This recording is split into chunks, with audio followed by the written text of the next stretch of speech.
Hello and welcome to the channel. Been warming up here lately, so let's get the Roxor started.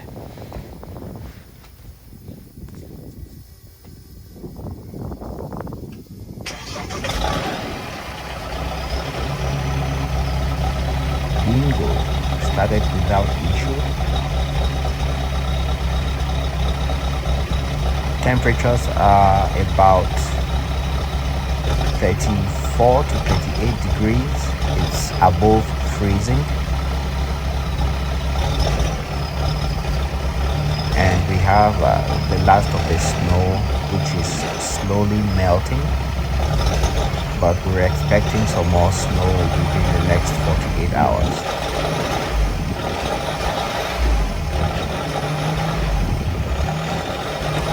Let's get the Roxor warmed up. And this is from the driver's perspective, from the interior.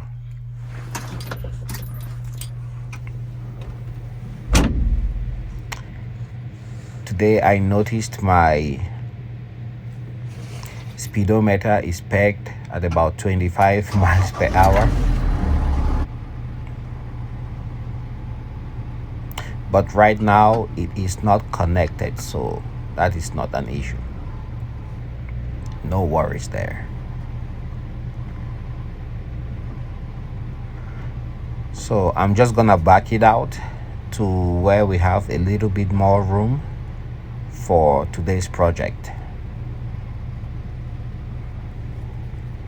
Packed in there between the two trailers, it's a little tight. We'll bring it right here.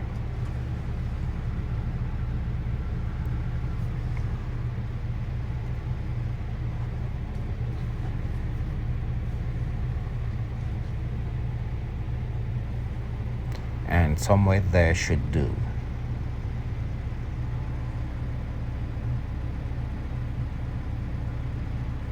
I should say I'm loving my cab. Just having the cab to cut out the cold wind makes such a huge difference.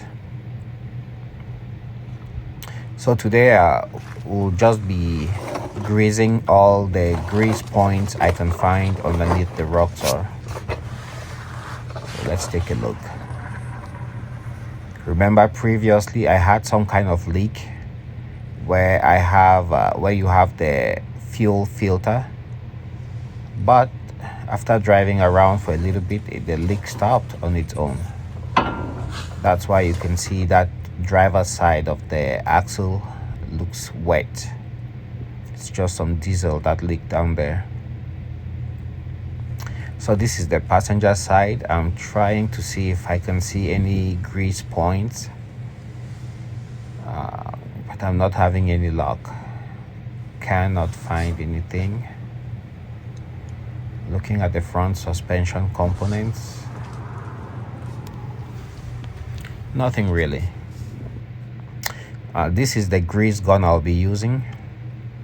If you have an extensive job to do, it's best to use a powered grease gun. It makes the job so much more easier, faster, and enjoyable.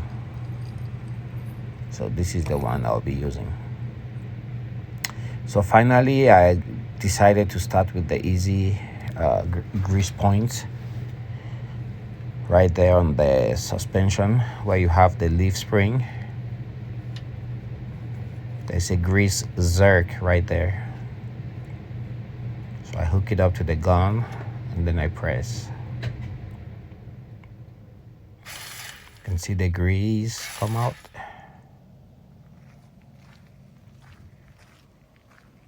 And I repeat the same thing right there, front passenger side. The propeller shaft has two grease points in front and also behind that cross member in the middle. So this is a slower view. You can see right there where you have the sticker on the propeller shaft, and also in the back where just behind where you have on your screen where you have the two sections of the propeller shaft connecting together, and then the rear suspension also. You can see on the screen, that's another shot.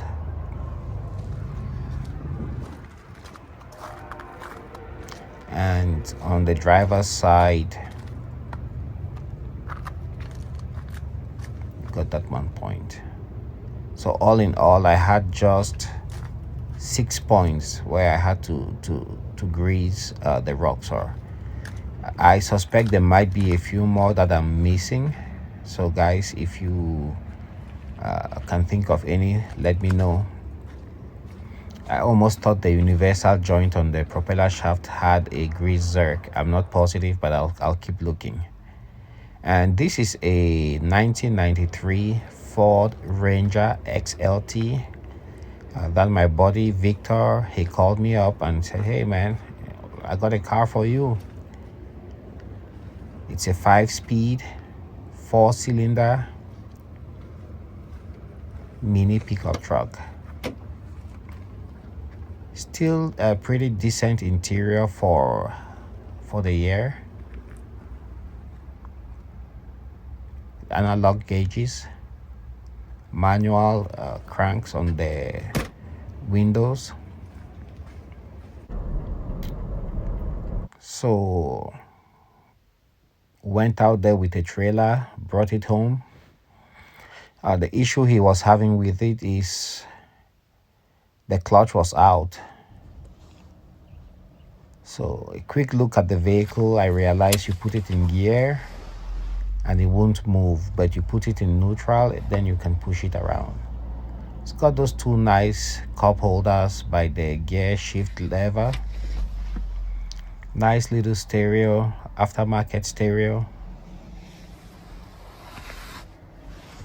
Let's open up the hood. As you can see, the steering is not adjustable. It's fixed in place.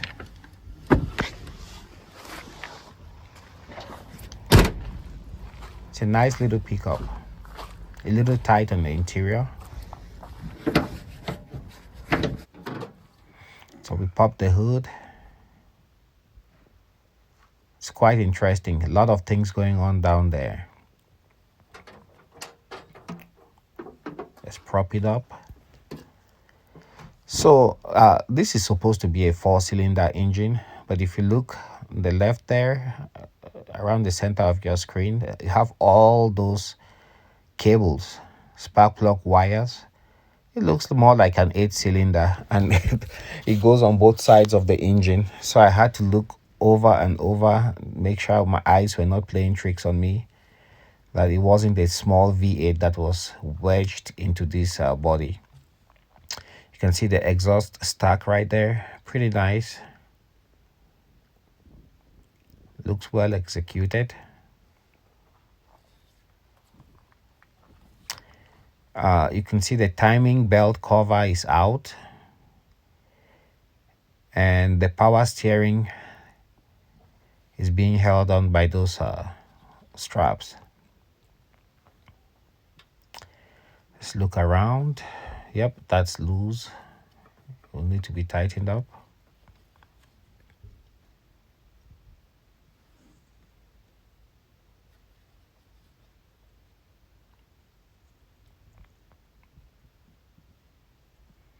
But the belts and everything seem to be there. I was also told the vehicle will start right up.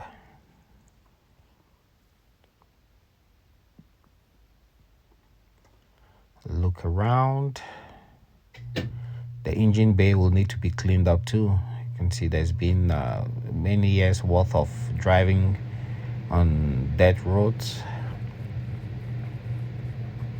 It's left all that dust and grime. Oops.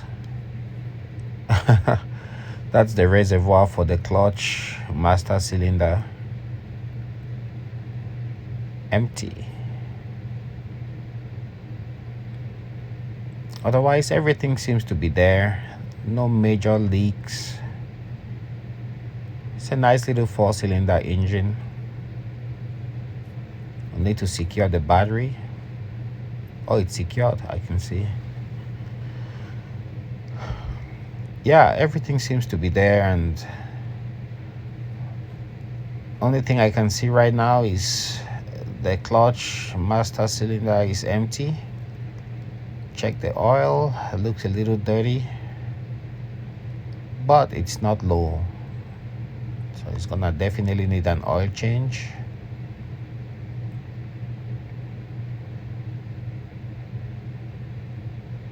I think it's a nice little project pickup truck.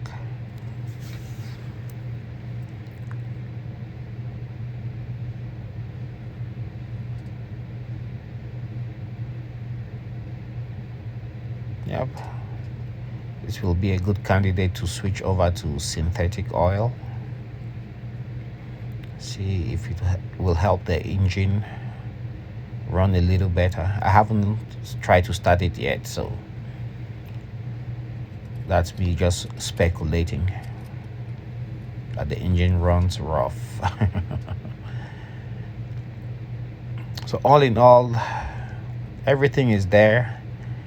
We'll need a few things adjusted, and hopefully it works out for the best. Still intrigued by those 8 plug wires in a 4-cylinder engine.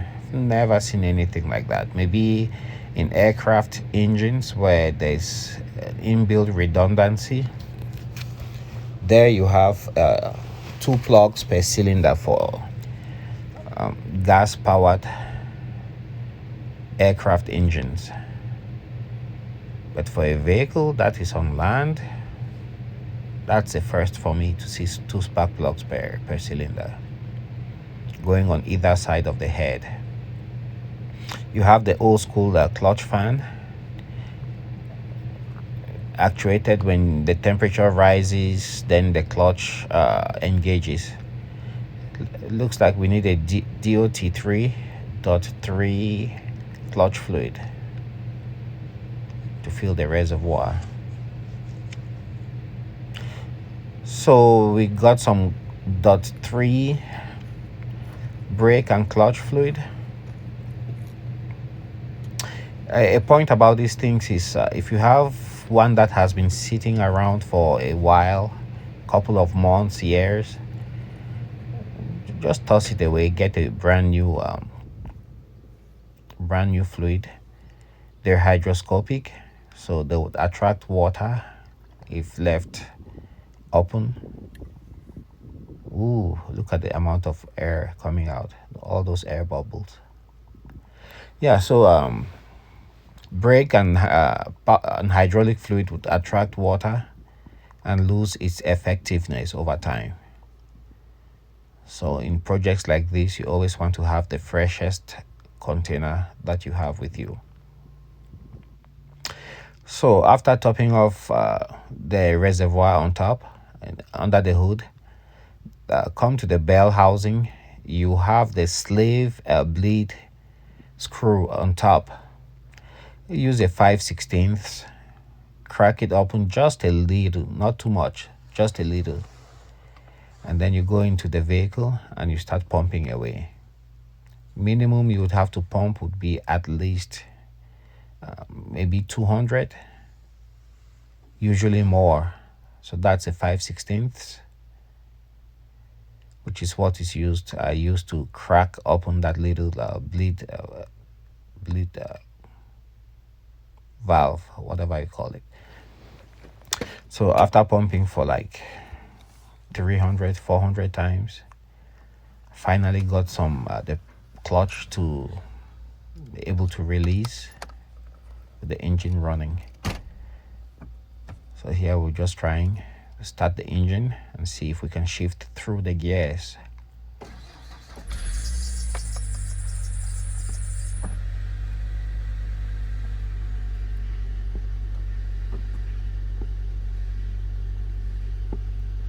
So I think I have the engine running right now, and just making sure I can switch through all the gears without grinding, which means the clutch is releasing properly.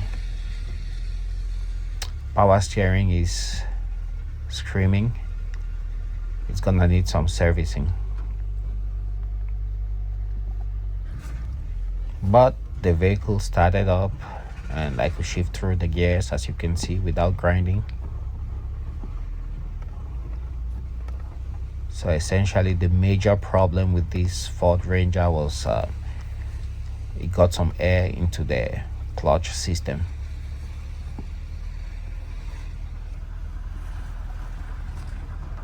It took about 30 minutes to get everything sorted out. I think I actually spent more time looking for the appropriate tools to crack that bleed nipple than it actually took to bleed everything out. And just be prepared. Like I said, it takes about 200 to 500 actuations of the clutch pedal to get most of the air out. Even right now, I still think there might be some air in there, but that will be for another day. So that's the Ford Ranger. Good side project after doing the greasing up at the Roxor.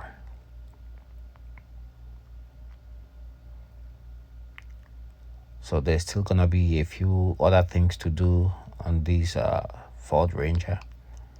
This is just the beginning.